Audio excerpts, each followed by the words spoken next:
Good afternoon, everyone. So, guys, I'm going to give you a rundown on World War III, Ukraine. I'm going to tell you everything that's been happening there. A lot of the stuff that's reaching the mainstream media now. We were speaking about this like a week, maybe 2 weeks ago. I'm going to tell you the recent cities that are falling and why that is absolute dire for the Ukrainians. We're going to be talking about the North Korean troops entering Ukraine, how that's going to escalate things to a whole new level. We're going to be also on this video, we're going to talk about things that are happening in the United Kingdom. We're going to talk about Keir Starmer and how he's doing so far in his premiership. We're going to be talking about the new budget that has got literally, I think, the worst ever amounts of anxiety in the United Kingdom that I have ever felt before. Old ladies, old men, young women, everybody seems to be talking about this budget. Everybody seems to be absolutely worrying their socks off. Guess what, sweet cheeks? We've got 5 more years of this. We're also going to be talking about the decline in the birth rate in the United Kingdom. We're going to be talking about the decline in the birth rate on the globe in general. Guys, nothing looks good. If it's not World War III that's going to get us, inevitability will be that we'll get ourselves. So anyway, guys, let's just get into this video and we will talk through things as we come to them. So first thing we need to talk about then, guys, is the North Korean troops. Let me share this with you, because if you remember a few videos, well, I think last week it was, I did a video and I said the North Korean troops are in the Kursk region. Well, turns out now that other mainstream media articles are reporting on this. Now, remember, guys, the reason I'm in front when I do this reporting is because I get information directly from the front lines in Ukraine.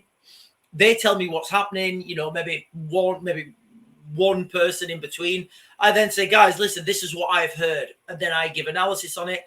But by the time Politico or another mainstream article needs to can put that information out, that has to go from their reporter on the ground to their reporter in Kiev to their editors in wherever they edit these.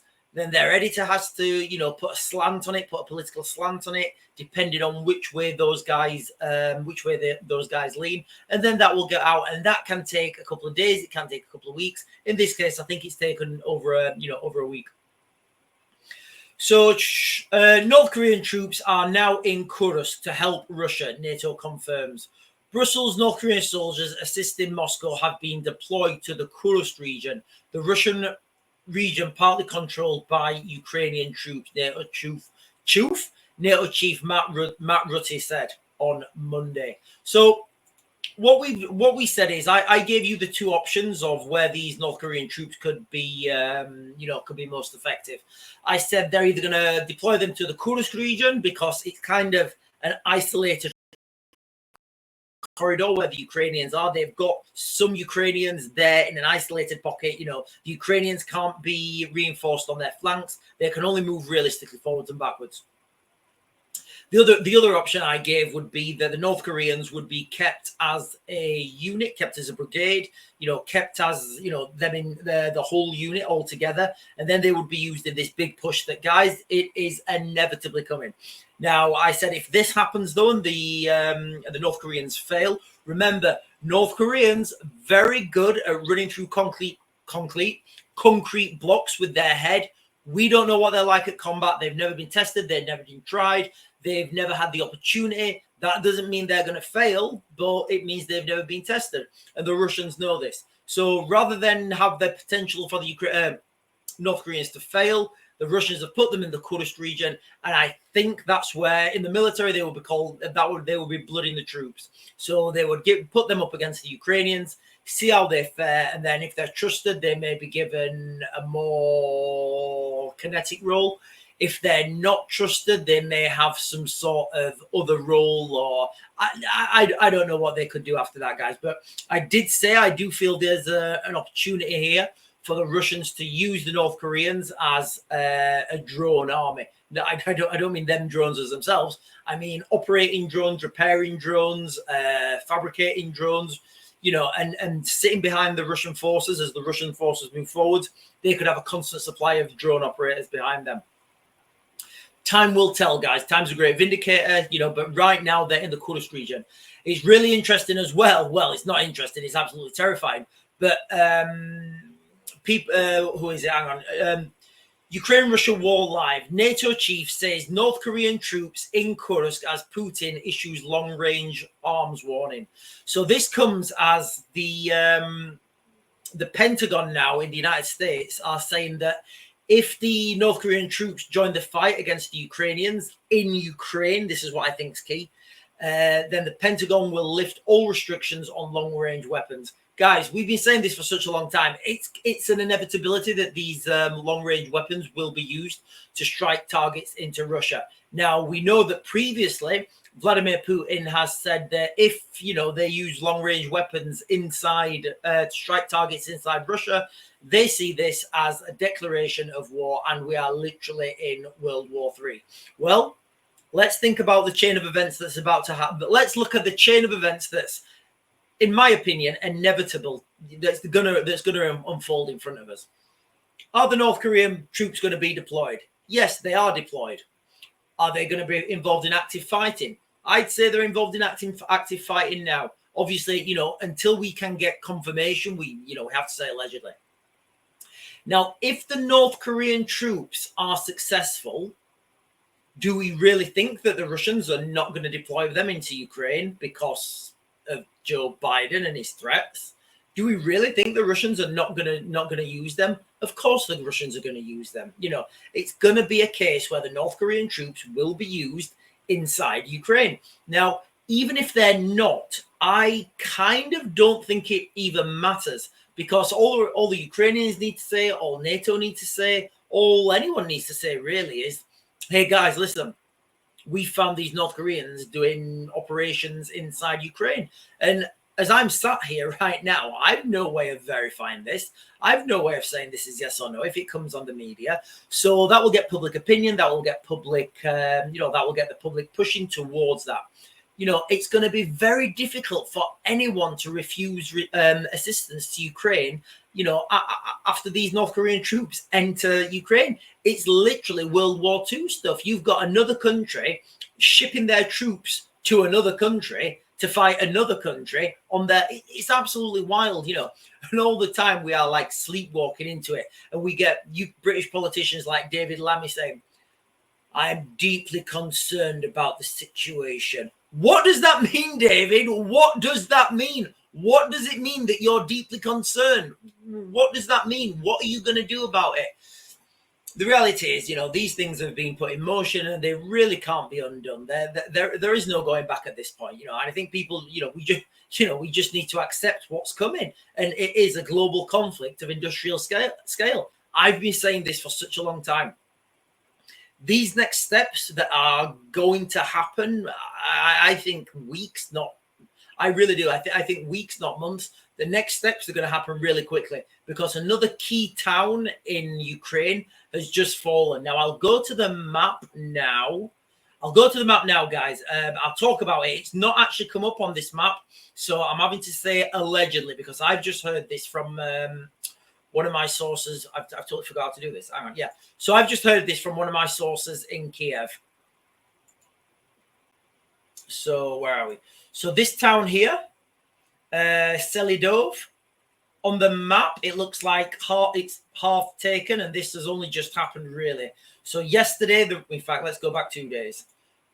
But, well, this is the 24th. So 24th, 25th, 26th, 27th. So today, guys, yesterday. So I've heard from my sources in Ukraine that this is now gone. It's over. Forget about it. You know, it's not coming back. It's over.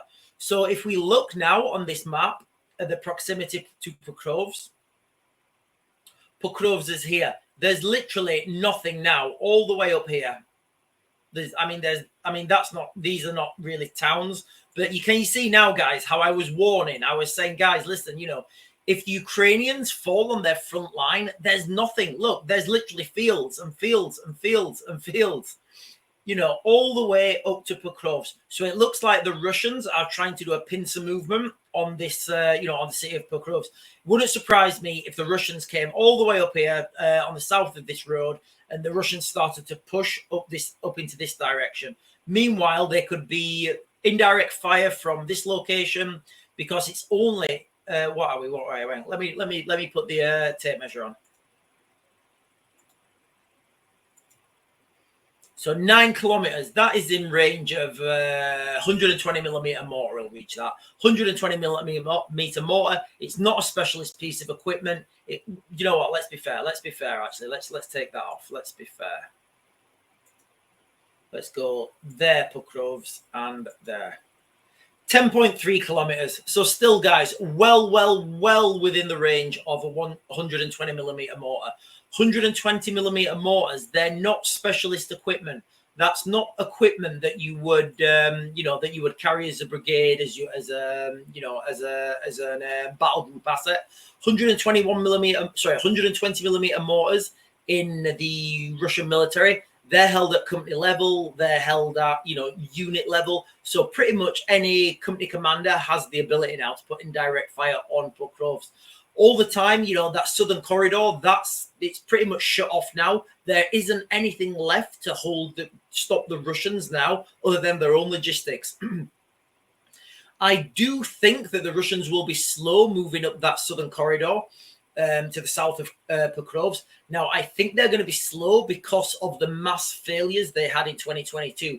Remember, back in 2022, the Russians had such failures whereby they were having like platoons just rush forwards into Kiev, get cut off, get ambushed, get isolated, and get absolutely decimated. Now, I think there's going to be orders to move slow and steady. Make sure you've got the logistics behind you. Make sure you've got the logistics backing you up, and don't overextend. Overextending is one of the biggest sins you can have when you're in tactical situations, because if you overextend, you leave yourself vulnerable to attacks from the rear. You leave yourself isolated. You've no depth support. You've no logistics, and you've no mutual support. So I think I think the Russians have learned mistakes from 2022, and I don't think that's going to happen again. So if you remember the map we just shared, I think the Russians are going to slowly creep up that from the south of Pokrovs, because there's nothing there to stop them. The only thing that will be slowing them down is like I said, their own logistics, and any rain that's happening in the in that region. It'll make the ground soggy. It'll be Ukraine's got a really high water table, so it gets really muddy. But still, it will be easy going to move up that corridor. The main thing here, guys, is logistics. The Ukrainians need to hit those logistics points. But I just don't think they can. I don't think there's anything there to hit them with. The Ukrainians have been relatively successful striking deep behind enemy lines. Now, where that sounds like it's a big achievement, and it is a big achievement, it's harder to strike the front lines, because that's where all the air defense is. All the air defense is on the front lines. If you can get behind that air defense, either flying really high or really low, depending on what systems you're flying, it becomes very easy to navigate and move freely behind the Russian front line. When you try and strike targets on the front line with drones, that's when it becomes difficult, because that's where all the air defenses are. That's where you've got hundreds of soldiers looking up, all with I can say on this one, all with their rifles, and they'll shoot these things out the sky. So that's kind of that's the situation at the moment in Ukraine. Now, I will touch briefly on what's happened with the Iran-Israel conflict. But remember how I said we're about to switch targets now to Ukraine. Everything's about to switch over back to Ukraine, and then in a couple of, maybe a month, a couple of weeks, everything will go back to the Israel-Iran conflict. People are saying about all-out war, and I did it. Like on my last thumbnail, I put all-out war. Now, what we need to understand is, what do we mean by war? Everybody's image of war, it would be tanks, soldiers, logistics, navy, aircraft, all the rest of that. But the reality is, the Iranians do not possess force projection capacity. They just, by force projection, the Iranians don't have any force projection of any capacity. So they can't say, we're going to get, a brigade and we are going to project it into X location. We're going to fill C1 Airbus or A400s or whatever aircraft they use. We're going to fill up a load of aircraft and we're going to jump in 1,000 paratroopers with logistics, with support, and then we're going to follow that up by, huge naval assets, and all sorts of stuff. They just can't do that. Neither can the Israelis. They don't have the logistics to back it up. The Middle East right now, it's going to be a war of logistics. If you look at the last, the strike on Iran, the Israeli strike on Iran, there are people. There's a lot of people. There's a lot of footage out there showing, the Israelis, the Iranians, taking out the incoming missiles from the Israelis. I don't know what that footage is. Obviously, I can only I'll go with what it is, and I will give it the benefit of the doubt and say it's footage from inside Iran. But you just see flashes in the sky. That could be a whole host of things. I don't think that's incoming munitions being intercepted at all, not in the slightest. That I genuinely don't know what it is. I've seen missiles get intercepted from the sky, and that is definitely not it. They look like little firecrackers in the sky. I don't know what it is. If it was munitions taking, intercepting, they would be a lot bigger. Now, the war in the Middle East is going to result in an all-out war as soon as the United States gets involved. Because guess what? The United States do have force projection capacity. They can project a force. They can project a naval expeditionary force. Where you take all your guys, all your ships, all your aircraft, all your landing craft, all your logistics, and you take it somewhere. Now, until that happens, all-out war in this region is just going to be people firing missiles at each other, limited airstrikes. You see, the Israelis, they have, what is it? They have F-35s, I think, F-16s, maybe. Yeah, definitely. They have a lot of NATO aircraft.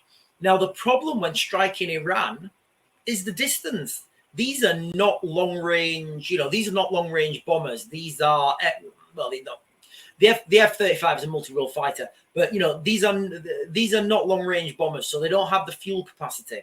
So they need to refuel mid-air. Now that is a logistical nightmare in itself. So that will limit the amount of aircraft that can be used on one sortie. So whereas the Israelis can do a ground invasion into Lebanon to a certain extent. They can go into Gaza. And the reason they're being so catastrophic in Gaza is because of the manpower and logistics that they don't have. So they're having to bring these buildings down behind them because they don't have the manpower to secure those buildings. So they're just bringing them down. That's why, that's why they're using these tactics. So I just wanted to give you guys a little update on the Middle East. But the crux of this video is going to be is Ukraine. So let's switch fire then to the United Kingdom, because if you're living in the United Kingdom right now, it is just absolutely insane. I mean, you only have to go to local shops where people would never be bothered about politics. People would never be bothered about what's happening in the next budget. People would never be bothered about who's being sent to prison, who's not being sent to prison, what protesters are saying what politicians saying what. People are absolutely terrified. Now, an article here, I'll share this with you actually because it's hilarious. An article here from the Telegraph talks about Keir Starmer and his vast popularity rating. Keir Starmer suffers biggest fall in popularity for new PM. So we can get this, guys, all right? Approval rating plunges from a high of 11. Is that good? Surely 100's the best. I don't know what these approval ratings go up in, but if your approval rating at a high is 11, right? If I was Prime Minister and my approval rating was 11, I'd say, look, I can't do this job. I'm not popular enough.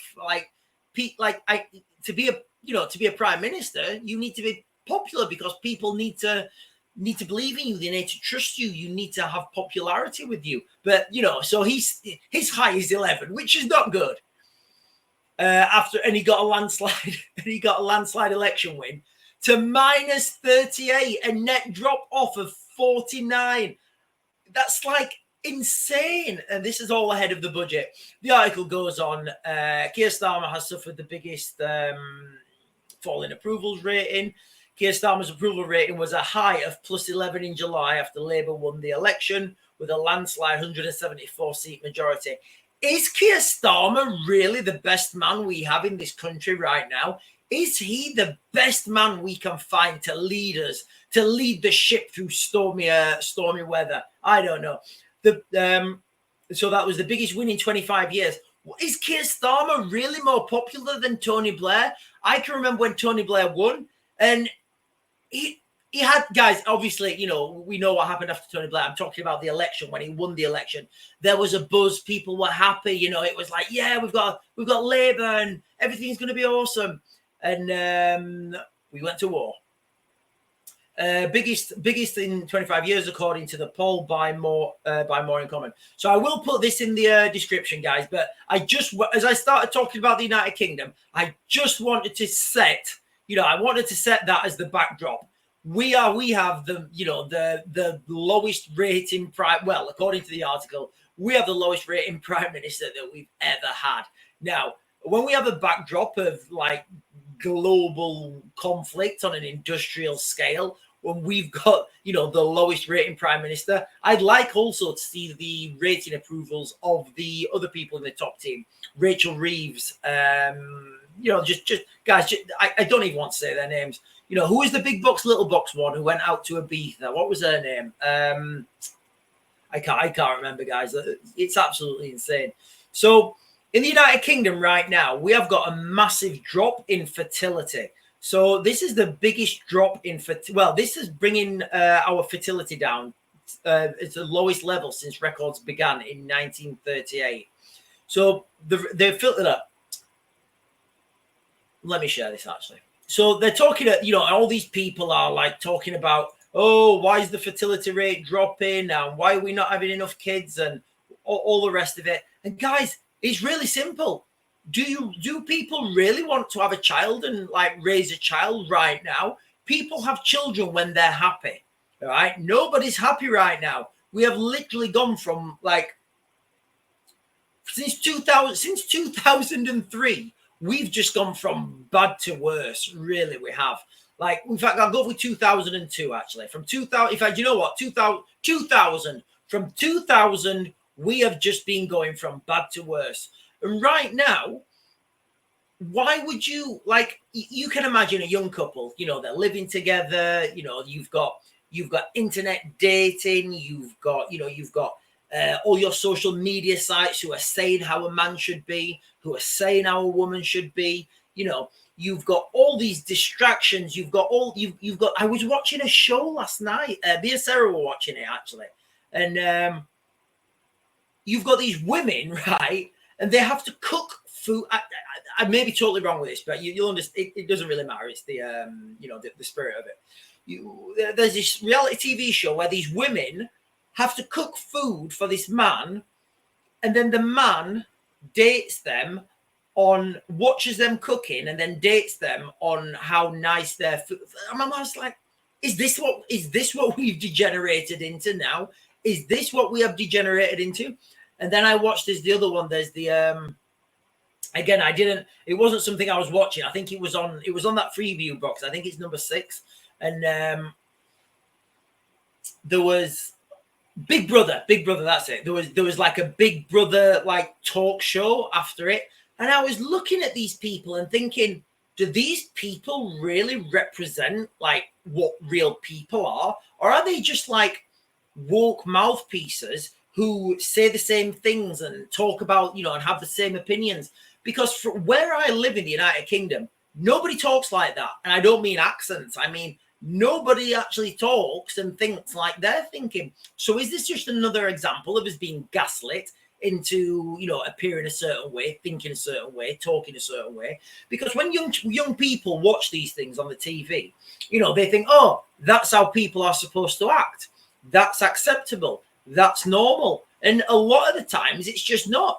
People need to start feeling from themselves and not what other people are talking about. people need to start making their own, having their own opinions and not sharing, and not sharing the opinions that they think they have to have because the TV told them so.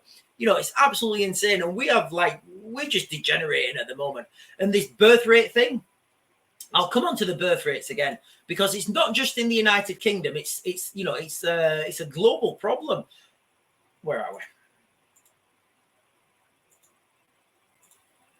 So this is the birth rate here. Total fertility rate worldwide, 1950 to 21. Okay, so this is projected. So you've got 19. When was the best year? When was the best year for kids? There. 1963 was the best year for kids, where each woman, a woman would have 5.3 children. And then we just absolutely slide downhill. Slidey death. This is literally, guys, this is the death slide. Right now, you are looking at the death slide right there, guys. If you want to see what the death slide is, forget about theme parks and roller coasters. If you want to look at the death slide, that is it right there. Because guess what, sweet cheeks? When we go below 2, that is humanity in decline. It's that literally is humanity in decline. Right, let's go. Let's just keep right. So I'll put this in the description, guys. But the main thing to take from this is replacement level fertility, i.e. the number of children born per woman that population needs for long-term stability, is approximately 2.1 children per woman. Populations may continue to grow naturally despite the low replacement level fertility due to reduced mortality and increase in life expectancy. Okay, so what they're saying there is, if we live longer and we don't die, then we would be able to increase, which is what I think I'll do an extra video on that. Something's just come to me. But right there, guys, we'll go with what this is saying here, and I am going to caveat this by saying I'm going to do another video on this whole thing here. I'm going to do another video on this, but I'm going to give it a slightly different angle. But we'll go with what this is saying here. So if we reach 2 or 1.9, then that's in, that is literally when humanity's in decline. So when will that be? So that will be, according to this graph, and I remember this is just an estimate. There, 2069. Now, guys, I don't know how they can estimate this, because we're literally here. Well, we're here now. So I don't know how they can estimate this to flatten out when the whole death slide's been like that. If you're looking at this trend, so if you were to put if you were to put a marker there and a marker where it began, like you'd be like here somewhere at like 2034. Do you know what? Because everybody else is saying 2030. I'm going to go with 2030. Right now, guys, I'm going to say we're going to be in decline by 2030. That's just what I do. Guys, tell me if am I wrong? Is that not how you would estimate it? You would look when the records began. You would look where the records are at now. And then you would just draw a line. Is that not how you would do it? Is that not how you would do it if you were to estimate the the curve? I'm sure these guys have got more into it, but for me, guys, I'm going to keep it simple. I'm going to say 2030, we're going to be in decline. And all the time we have got this agenda being pushed on us in the United Kingdom. We've got the trans agenda. We've got the so many different agendas now that are trying to divide society, trying to split everyone up, trying to make it so that, everybody is arguing amongst each other. Now, something that I found absolutely insane the other day was that the NHS, well, I'll share, in fact, it was today, the NHS are now being taught, where are we?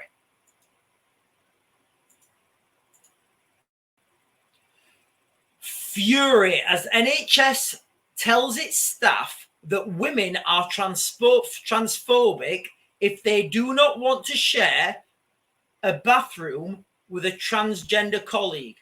So let me just put that. I'll just put this how I'd speak to my, I would speak to my daughter. Right. You're transphobic if you don't want to share the bathroom with a man.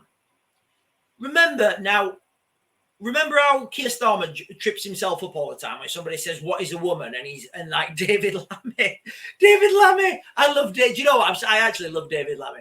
I think David Lammy came out and he said something like, a man can grow a cervix.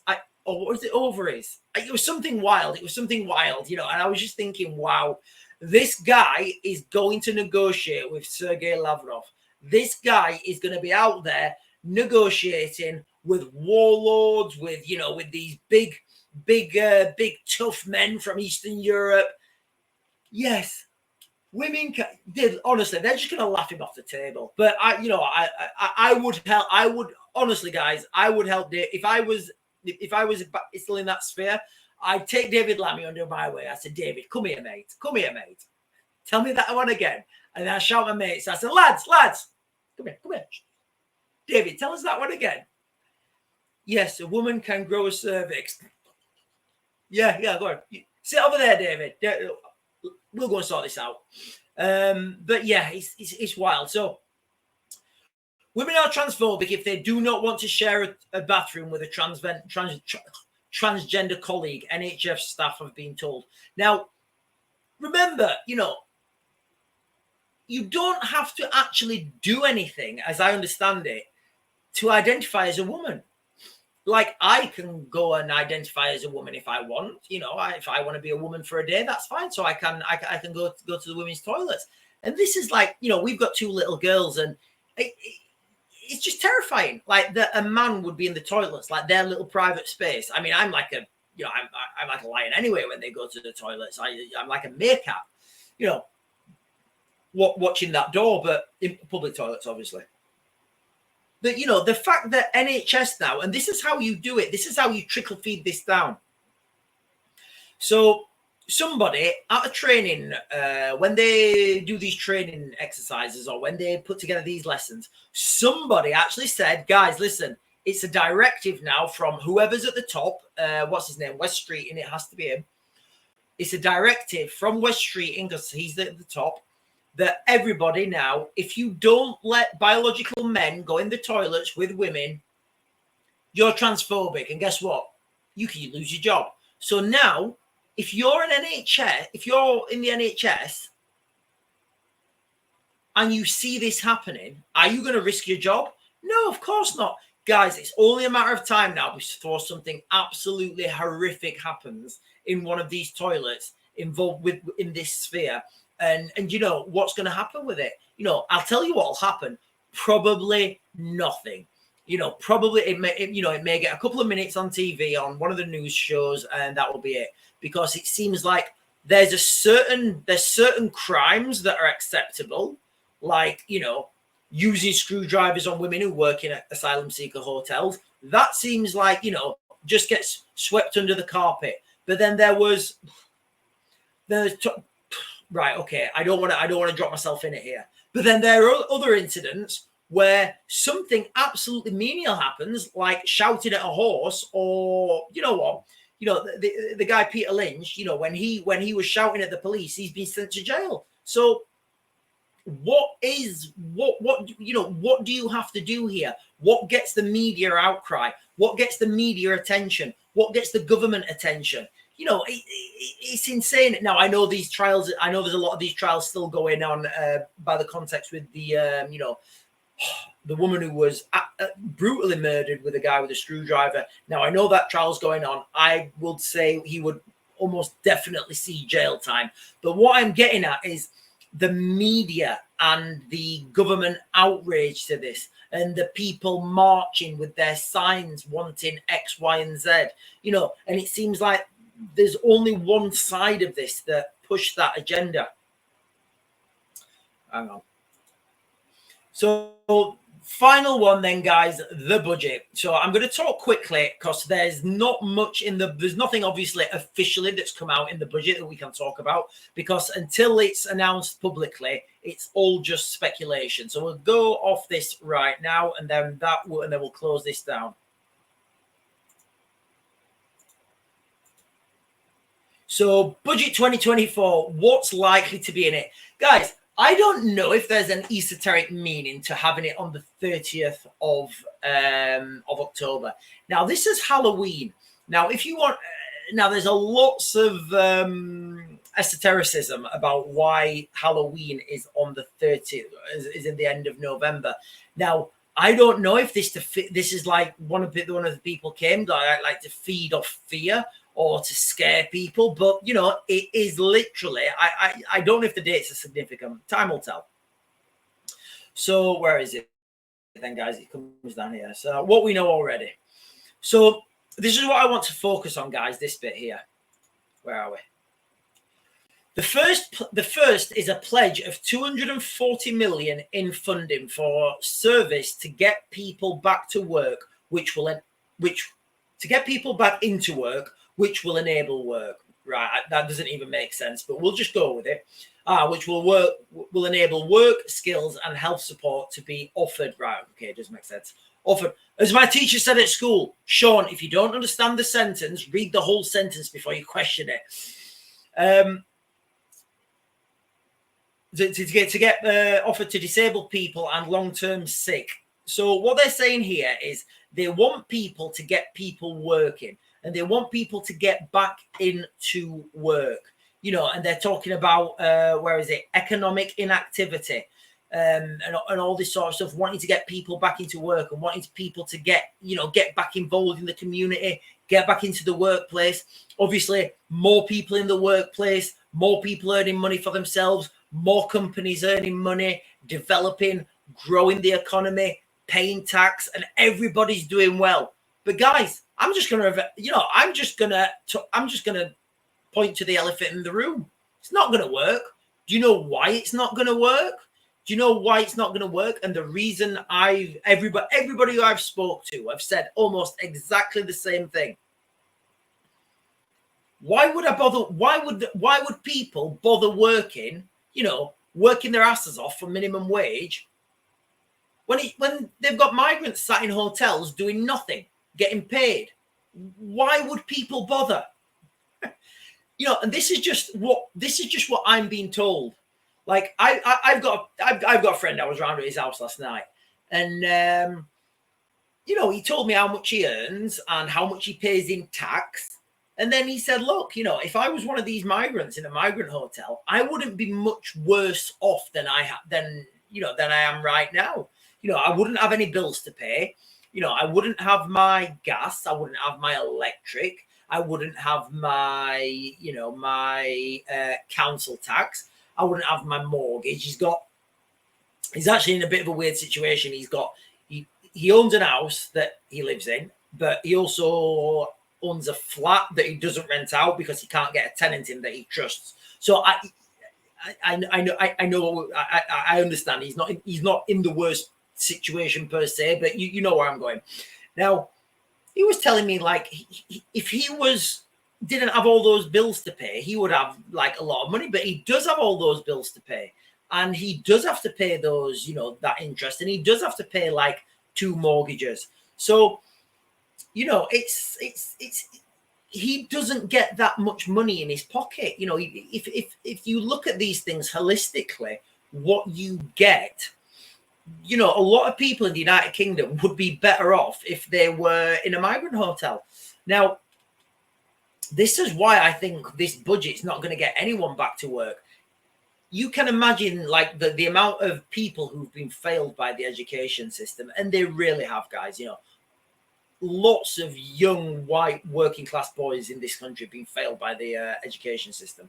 Now, are those guys gonna work their faces off to get a job, to pay tax to Keir Starmer so he can give it away? And when we're seeing on the news David Lammy and Keir Starmer talking about reparations and another 200 billion here and another 300 billion there, come on guys, get back to work, we've got money to give away. It's not going to happen. It's not going to happen. You know, all these things, all these policies start at home. You know, all these grand